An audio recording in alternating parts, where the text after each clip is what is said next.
He was born into a world where money was always tight and dreams felt like a luxury. In a forgotten American town, where factories were shutting down and opportunities were scarce, survival was the only thing that mattered. His parents worked long hours but barely made enough to keep food on the table. Every night, he heard them whisper about overdue bills, their voices filled with quiet desperation. By the age of 10, he understood that childhood wasn't for everyone. While other kids played, he was out collecting cans, mowing lawns, and doing anything that put a few dollars in his pocket. The weight of responsibility came early. He handed over every cent to his mother, knowing it meant another meal on the table. School was never the priority. Survival was. But even in the struggle, something inside him refused to accept that this was all life had to offer. As he grew older, the weight only got heavier. He took on part-time jobs, dishwasher, gas station attendant, night janitor, barely making enough to help his family stay afloat. He watched his father break down one night, defeated by years of hard work with nothing to show for it. That moment burned into his memory. He promised himself he would never end up the same way. He had no idea how, but he knew he had to escape this cycle. Then came the moment that changed everything. One day, while taking out the trash at a diner where he worked, he overheard two men talking about business, about how money wasn't just earned but created. That thought stuck with him. It was the first time he questioned what he had always believed, that people like him were meant to struggle. And for the first time in his life, he dared to imagine something bigger. Life had never been easy, but this was different. One night, he came home to find his mother sitting at the kitchen table, staring at an eviction notice. The landlord had given them 2 weeks to leave. His father, once a strong man, now looked defeated, as if he had already accepted their fate. The weight of their survival now rested entirely on his shoulders. And for the first time, he felt truly powerless. Desperate, he begged his boss at the diner for more hours, but business was slow. 2 days later, he was let go. "It's nothing personal," they said, but it felt like the universe was conspiring against him. He applied everywhere, factories, warehouses, fast food joints, but rejection after rejection drained what little hope he had left. With no job and nowhere to go, he wondered if this was it. If he was destined to fail, just like so many others in his town. The final blow came when his mother fell ill. Without insurance, the hospital turned them away unless they could pay up front. He watched helplessly as she lay in bed, too weak to move, while bills piled up around them. Anger, shame, and fear mixed inside him. He wanted to scream at the world, at the system, at himself. He had worked hard his entire life. Why did nothing ever change? He considered giving up, running away, disappearing. But deep down, he knew that wasn't an option. Then, one night, sitting alone outside their small apartment, he had a moment of clarity. No one was coming to save him. No lucky break, no handouts. If he wanted a different life, he had to build it himself.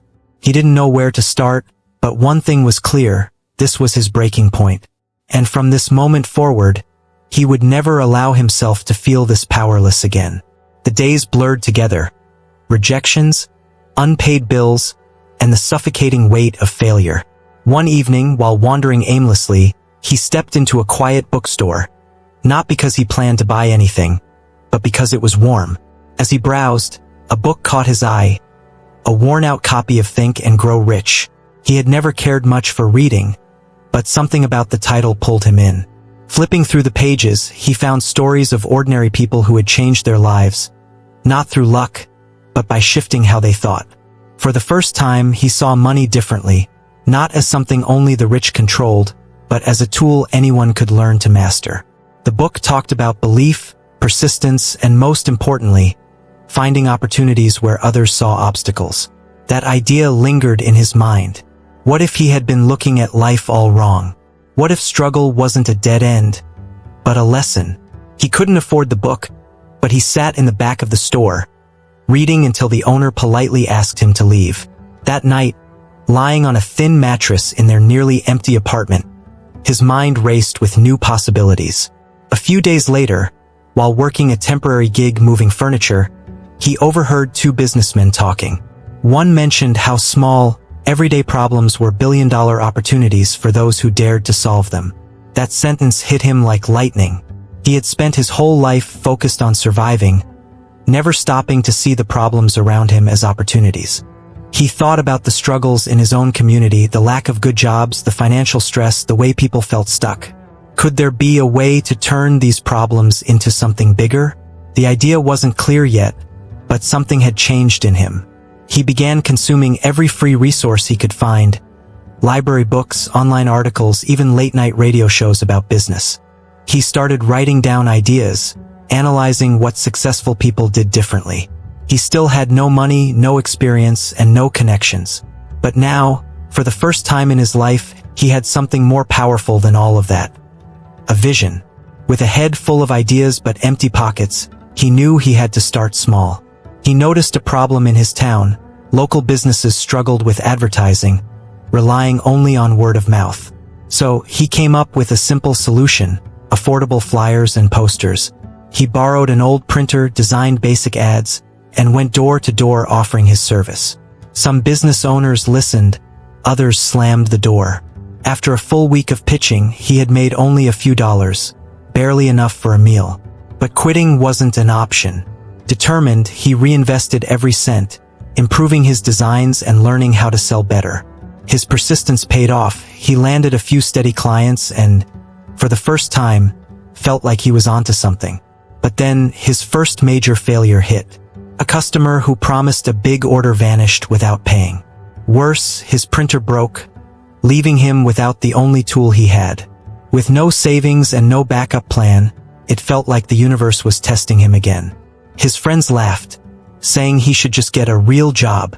Even his father, who once admired his drive, told him to stop chasing illusions.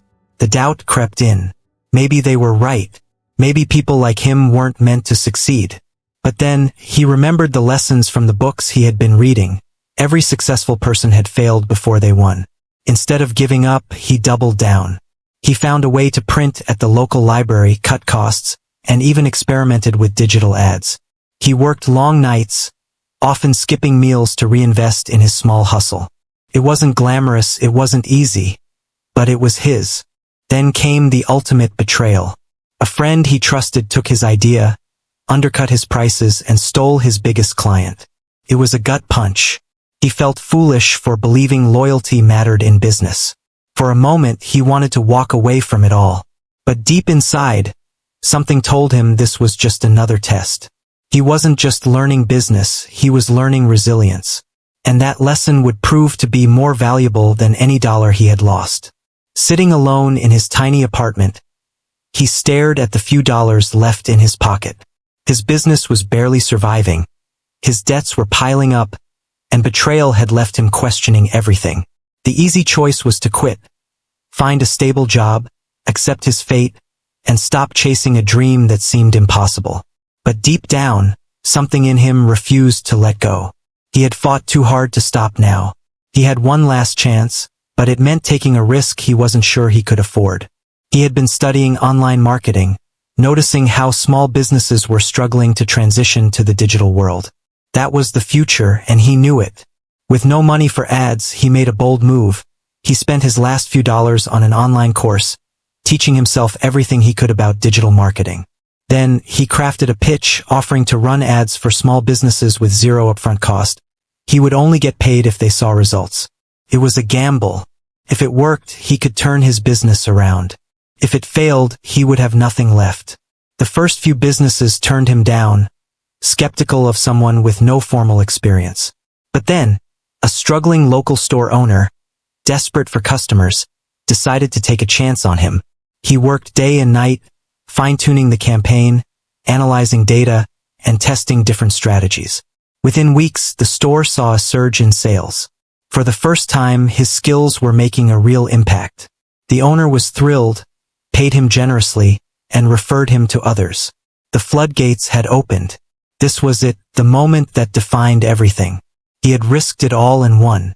But he knew this was just the beginning. The fear was still there, but now it was different.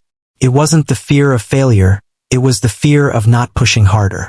He wasn't playing to survive anymore. He was playing to win. The local store's success was the proof he needed. His strategy worked. Word spread fast, and soon other struggling businesses started reaching out. He wasn't just some broke kid trying to make money anymore. He was someone who delivered results. One by one, small businesses gave him a shot, and every win built his confidence. But he was still operating at a tiny scale. He needed something bigger. He needed one deal that could change everything. Then came a phone call that would alter his path forever. A mid-sized company had heard about his work and was interested in hiring him to run their marketing. But there was a catch. They wanted proof he could handle a campaign at their level. They gave him a 1-week test project. If he succeeded, it would be his biggest payday yet. If he failed, he'd be back at square one. He barely slept that week, obsessing over every detail. This was more than just a job. It was his chance to break through. By the end of the test period, the results spoke for themselves. The company's sales had doubled. The CEO was so impressed that he not only hired him full-time but also introduced him to his network. Suddenly, he wasn't just working with small businesses anymore. He was in a different league. For the first time, he saw a future where he wasn't just surviving, he was building something real. That single deal changed everything. It gave him the confidence, credibility, and capital to scale. More businesses came knocking, and for the first time in his life, he wasn't the one chasing opportunities, they were chasing him. The kid who once couldn't afford a book was now being sought after by companies eager for his expertise. He had won a small battle, but deep down he knew this was just the beginning. His business exploded almost overnight. What started as a desperate side hustle had turned into a full-fledged marketing agency. Companies lined up to work with him, and for the first time, money wasn't a problem. He rented an office, hired a small team, and expanded his services. Every month, his revenue doubled. It felt like a dream, until the dark side of success started creeping in. With more money came more problems. The first blow was a lawsuit. A former client accused him of breaching a contract, something he never even signed. It was a scare tactic, a competitor's move to slow him down. He didn't have the legal experience or the funds for a long court battle, but he refused to back down. He fought hard, spending sleepless nights researching business law and negotiating his way out. The case was dismissed, but the lesson was clear. Success painted a target on his back. Then came the fake friends. People who once ignored him now acted like they had always believed in him. Some wanted favors, others wanted money. Even family members, who once told him to quit, suddenly needed loans. At first, he helped everyone until he realized some only cared about what he could give, not what he had built. It was painful, but he had to learn how to say no.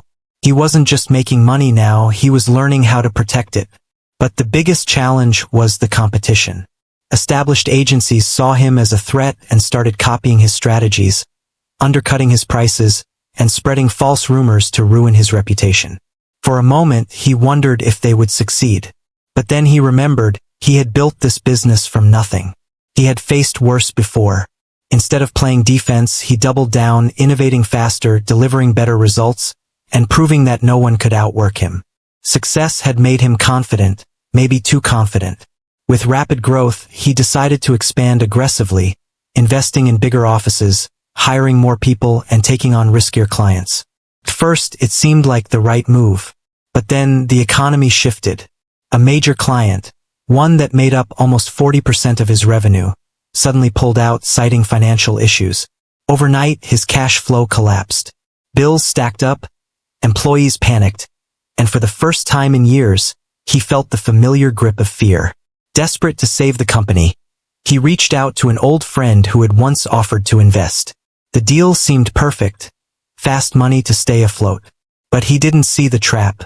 Buried in the contract was a clause that gave the investor majority control if the business missed just one payment. And that's exactly what happened.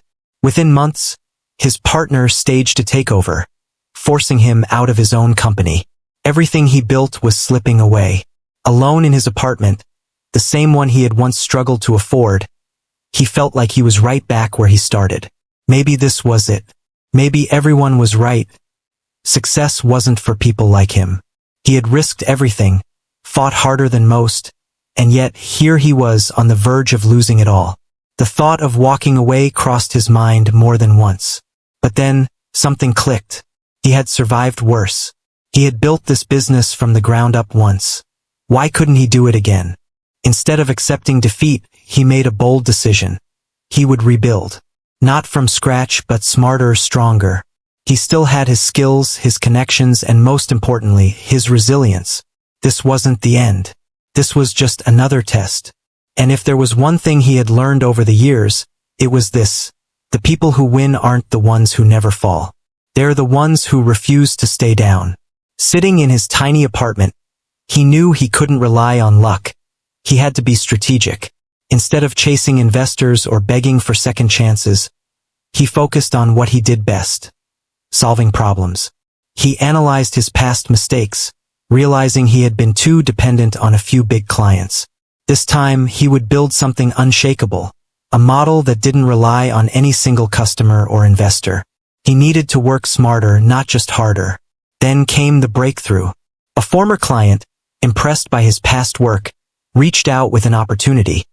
A consulting contract with a Fortune 500 company. It wasn't his old business, but it was a chance to get back in the game. Instead of running a full agency again, he pivoted. He would teach businesses how to do their own marketing, offering high-ticket courses and private consulting. The shift was life-changing. No overhead, no risky expansions, just pure profit and impact.